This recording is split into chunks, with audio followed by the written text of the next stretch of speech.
Hey everybody, Strive School Podcast. I'm Pastor Goodman. My good friend Michelle is here again with us today. How is Y for Life doing right now?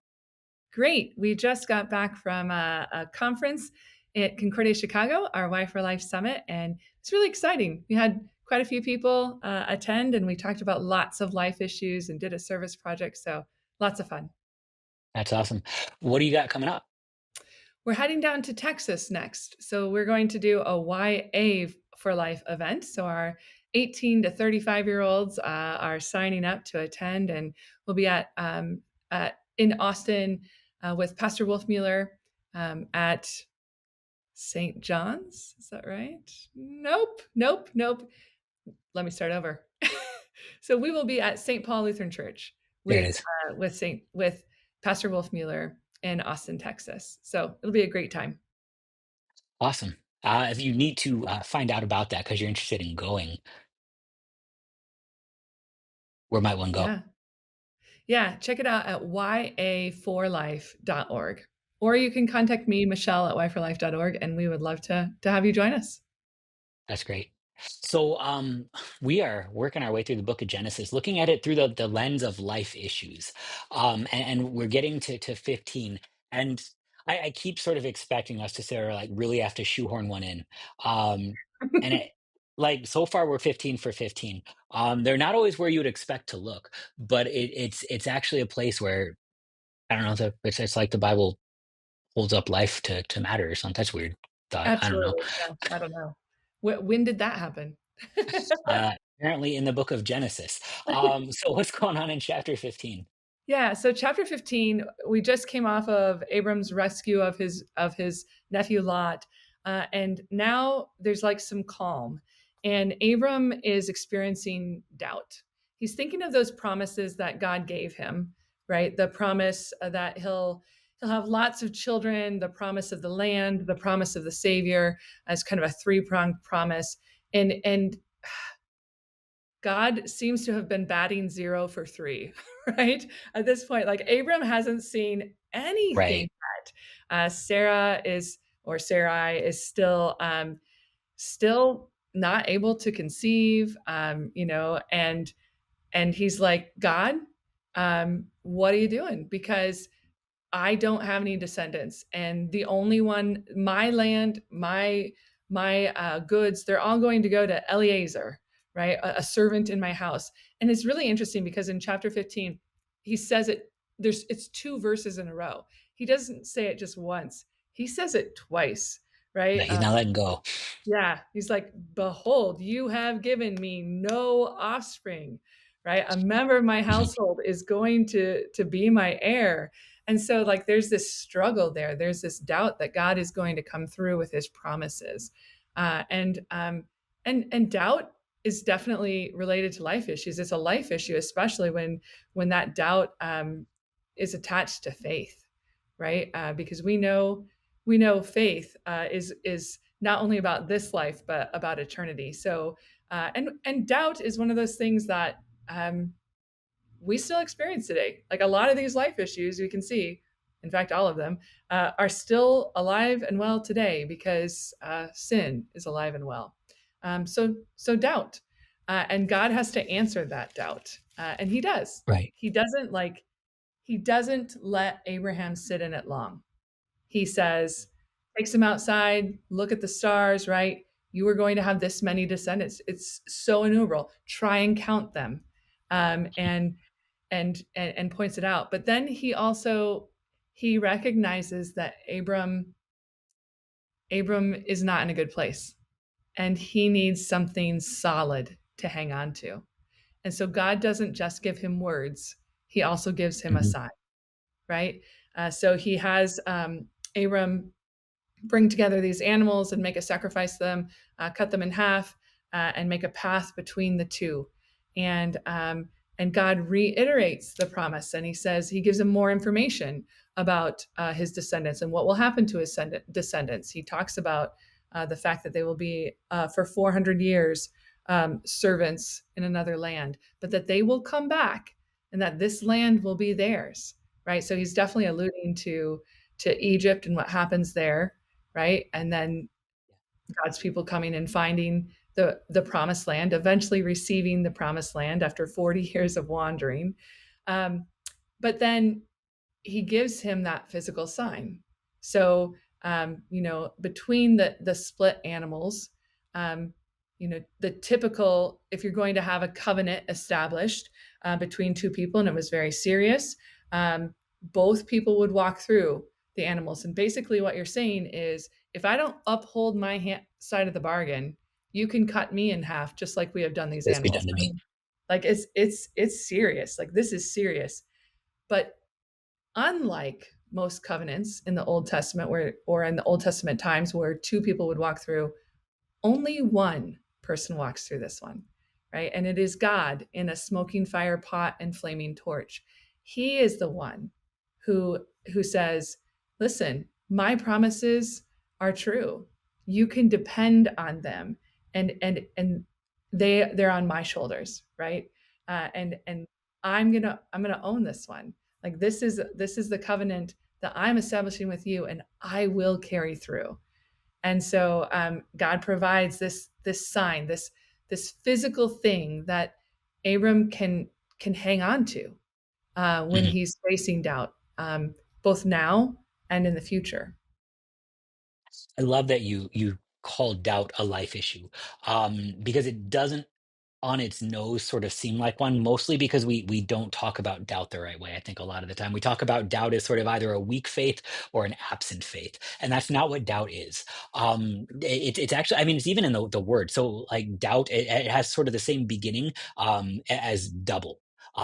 To doubt something is to be of two minds. It is to be double-minded, and that means for Abram, you actually find him here at about his most faithful, in at least in the story thus far. Like he's not actually objectively sinning. Right. So like good for what he's doing. What he has the audacity to do right now is say, "Yeah, but you said, and I'm trusting you." But also, I'm looking around. And it doesn't look like that. So Abram is of two minds here because he hears God's promises enough to actually say, yeah, but. Because, like, if you're told a thing that you don't believe, you tend to just ignore it. Like, you have the internet. Michelle, like, you've gone on there at least once or twice and just read something that you know is not true. And you Correct. have not felt the need, probably, to prove it wrong so much as just let it go. If you're at the grocery store and you're checking out and the tabloids are still there and Bigfoot is once again just barely eluded capture, like you don't need to argue with this. You can just let it go.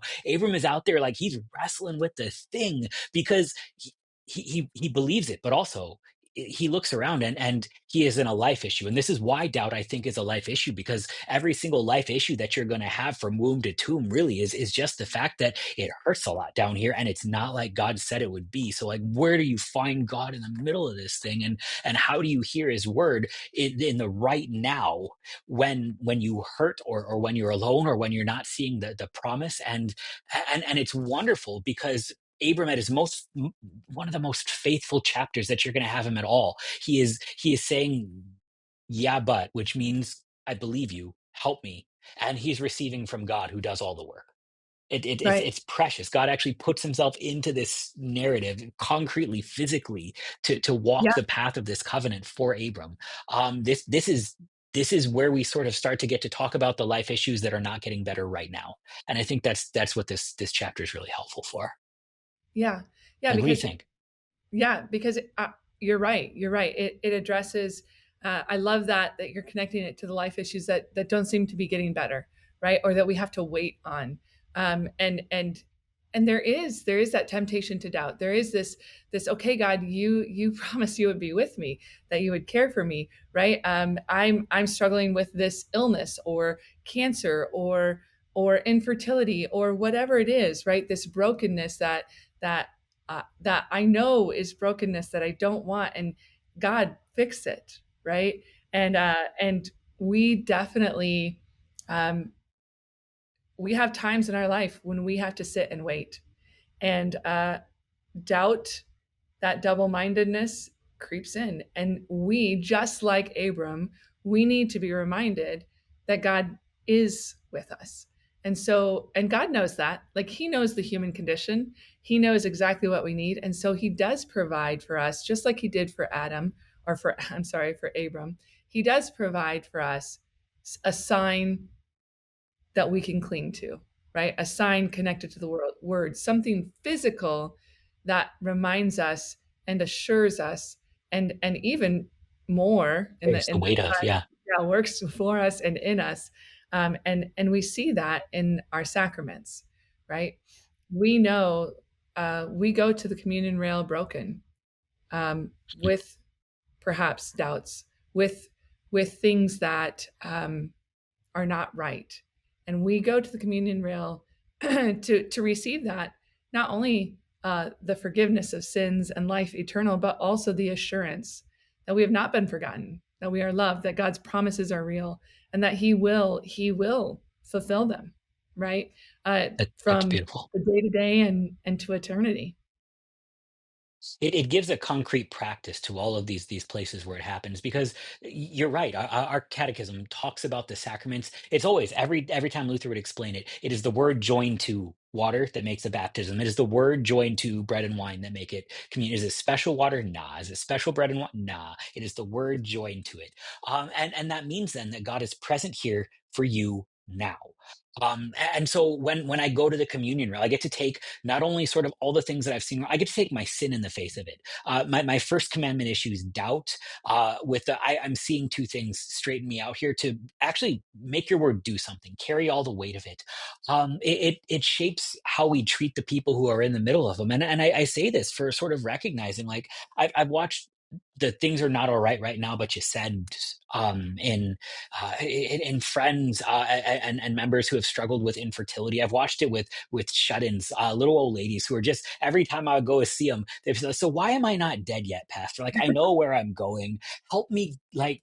And I understand that you hurt every day, and you know that you're going to a place where you won't hurt. To sort of say that there's so much wrong here, like, how do I just get out of the now?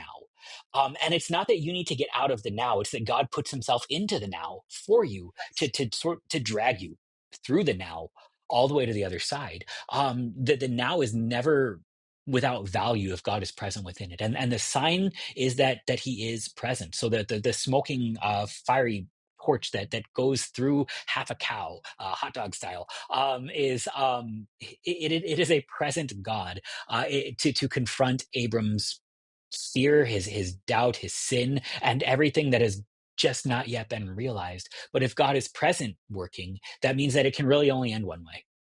Right. Yeah.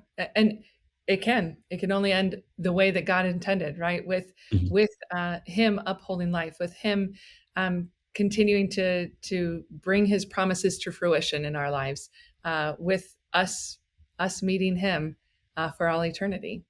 So yeah, it is a good section of text to be reminded um, that God is continues to be with us, to walk with us in our doubts, to and not just in His Word, not just reminding us, but physically being with us, present with us every Sunday, and throughout the week. Brilliant. Michelle, thank you so much. Thank you. Hey, we'll see you next time. Sounds good.